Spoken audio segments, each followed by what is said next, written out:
કેજરીવાલના ભાજપ કોંગ્રેસ એક હોવાના નિવેદનના 24 કલાકમાં જ કોંગ્રેસ આપ એક હોવાનું સામે આવ્યું।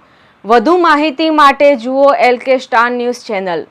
ગઈકાલે જ અમદાવાદના આપના સદસ્યતા અભિયાનના કાર્યક્રમ દરમિયાન અરવિંદ કેજરીવાલે વિસાવદરની જીત મુદ્દે કહ્યું કે ભાજપ કોંગ્રેસ એક છે। હવે કોંગ્રેસ જોડે આપનું કોઈ ગઠબંધન નથી, પરંતુ આપ સંયોજકના આ નિવેદનને જાણે કે તેમની જ પાર્ટીના ધારાસભ્ય ચૈતર વસાવાએ ગંભીરતાથી ના લીધું એમ લાગે છે અને આ નિવેદનને હજુ 24 કલાક પણ થયા નથી ત્યાં આજે સુરતમાં DGVCLની પરીક્ષામાં થયેલા કથિત અન્યાય અને સ્માર્ટ મીટરના વિરોધમાં આપના MLA ચૈતર વસાવા અને કોંગ્રેસના MLA અતંત પટેલ ગઠબંધન કરી વિરોધ કરી રહ્યા છે।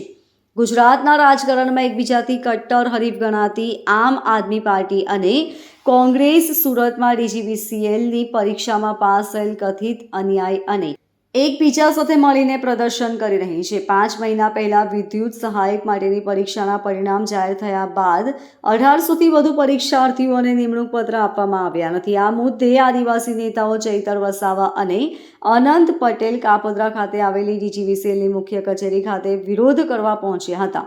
આ સમયે મોટી સંખ્યામાં પોલીસ કર્મીઓ પણ તહેનાત કરાયા હતા। જે પ્રકારે સરકારશ્રીના અને કંપનીના ધારાધોરણ મુજબ એપ્રેન્ટિસ પાસ કરેલા, સફળતાપૂર્વક તાલીમ લીધેલા અને NTVTની ટ્રેડની તાલીમ લીધેલા લોકો, કોલ તાલીમ પાસ કરેલા લોકોની જ્યારે ભરતી પડી 19/1/2025ના રોજ ભરતી પડી અને આ ભરતી દરમિયાન 1864 ઉમેદવારો પાસ થયા, ત્યારે એમને નોકરીમાં લેવાની જગ્યાએ છેલ્લા 5 વર્ષથી દક્ષિણ ગુજરાત વીજ કંપની એમના લાગતા વળગતાઓને મેન પાવર પૂરો પાડવા માટે ટેન્ડર આપે છે।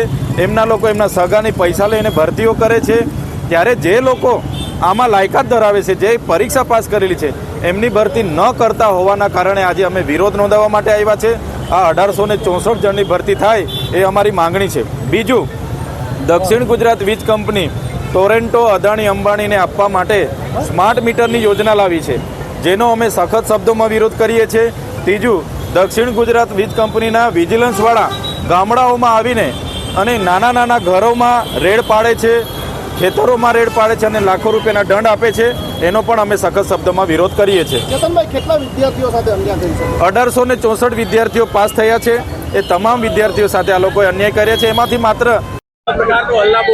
DGVCL દ્વારા જાન્યુઆરી 2025માં પરીક્ષા લેવામાં આવી હતી, પરંતુ હજી સુધી એમને નિમણૂક ન આપી। એ નિમણૂક ન આપવાના વિરોધમાં આજે DGVCLની કચેરી સુરત ખાતે અમે હલ્લાબોલ માટે આવ્યા છે।